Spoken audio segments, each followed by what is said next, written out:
शराब की दुकान में भीड़ लगी है, मंदिर सूना सूना रहेगा, भरी रहेंगी मधुशाला, पिता के संग भरी सभा में नाचेगी घर की बाला।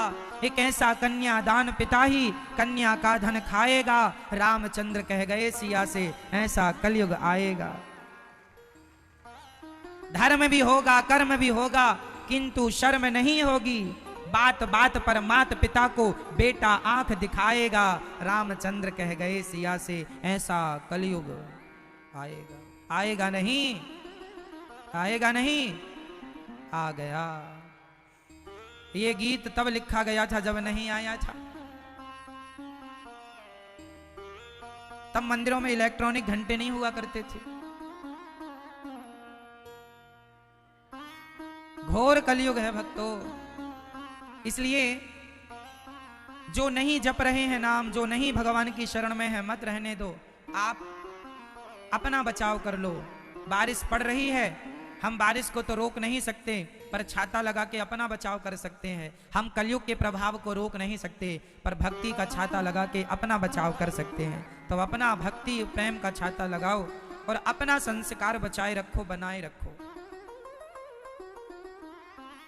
सारी गोपियां काम छोड़ छोड़ के आई श्याम सुंदर के पास। दुहंत्यो, कोई गाय धो रही थी छोड़ दिया, कोई काम कर रही थी सखी घर का छोड़ दिया, सब। एक सखी बच्चे को दूध पिला रही, बच्चे को वहीं छोड़ा और दौड़ पड़ी श्री कृष्ण से मिलने के लिए। भगवान से मिलने की जो उत्कंठा है ना मेरी माँ, यही उत्कंठा सर्वश्रेष्ठ उत्कंठा है। भगवान से मिलने की जो उत्कंठा है ये सर्वश्रेष्ठ उत्कंठा है, और यही उत्कंठा भक्ति है। गोपियों के आते ही भगवान ने स्वागत किया।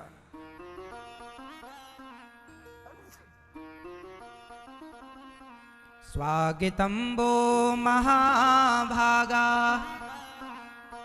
प्रियं किं करवाणि वः, व्रजस्य नामयं कच्चित् ब्रूता गमन कारणम्।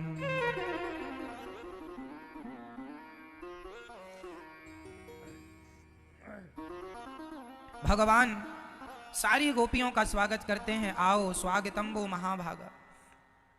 सभी आई, सभी गोपियों को भगवान ने कहा ये बताओ यहां क्यों आई हो। अच्छा, जब आप भगवान से मिलने जाएंगे ना तो भगवान आपको ये जरूर कहेंगे आए हो तो क्यों आए हो। कई बार आपका मन बहुत अच्छा लगता है भगवान में, फिर मन लगता ही नहीं। एक्चुअली भगवान बड़ी कठिन परीक्षा लेते हैं। पहले मन लगाएंगे, अपनी ओर खींचेंगे, फिर अपने से दूर करेंगे, जाओ जाओ हट जाओ यहां से। देखेंगे कि तुम्हारे अंदर हमारे सिवा और भी कुछ चीजें तो नहीं है।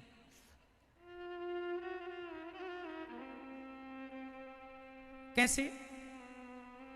जैसे द्रौपदी की साड़ी खींची दुशासन ने, तो द्रौपदी ने पहले किसे बुलाया? अर्जुन को, फिर भीम को, फिर नकुल को, फिर सहदेव को, युधिष्ठिर को, गुरुजी को, पितामह को। जब सबको बुलाया तब तक भगवान नहीं आए। अच्छा, अभी तुम्हारे पास, अभी तुम्हारे अंदर इन पे भरोसा है, चलो उन पे कर लो भरोसा। ठीक, बुलाओ, हम खड़े हैं। भगवान कहते हैं आपके अंदर जब तक और कुछ रहेगा तब तक भगवान नहीं होंगे। जब कुछ नहीं रह जाएगा, इसलिए कहा है निर्बल के बलराम सुनेरी। मैंने ये सुना है पद आप लोगों ने कि नहीं, सूरदास जी का? एक बार बोलो मेरे संग, निर्बल के बलराम सुनेरी मैंने, निर्बल के बलराम। इसका अर्थ बताओ जरा क्या हुआ? निर्बल, बोलो, निर्बल के बल राम, निर्बल के बलराम। क्या अर्थ हुआ इसका? भगवान किसके हैं? किसके? किसके? जिसके पास दूसरा और कोई बल नहीं है। यदि आपके पास किसी और का बल है, भगवान कहेंगे उसी से चला लो काम, हम नहीं आएंगे। द्रौपदी को बचाने तब तक नहीं आए जब तक उनके पास दूसरा बल था। इसलिए गोस्वामी तुलसीदास जी कह रहे हैं, एक भरोसे एक बल एक आस विश्वास, एक राम घनश्याम हित चातक तुलसीदास।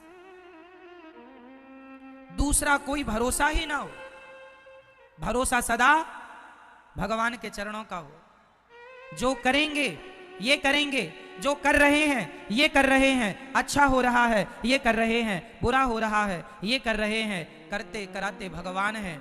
हम जीरो रहें, शून्य रहें, हमारा कोई अस्तित्व नहीं है, हम कर्म करते रहें बस। जो हो रहा है कर्म तुम कर सकते हो, फल पर तुम्हारा अधिकार नहीं है, फल तो भगवान देंगे। भाई किसान अपनी ओर से फसल बोकर खाद डालता, पानी डालता, सब करता है, लेकिन किसी के खेत में 20 कुंटल पकता है तो किसी के खेत में 15 कुंटल पकता है। क्या यह बात सही है? हाँ या ना? जबकि सबने बराबर खाद पानी डाला होगा। क्यों जी? सही है।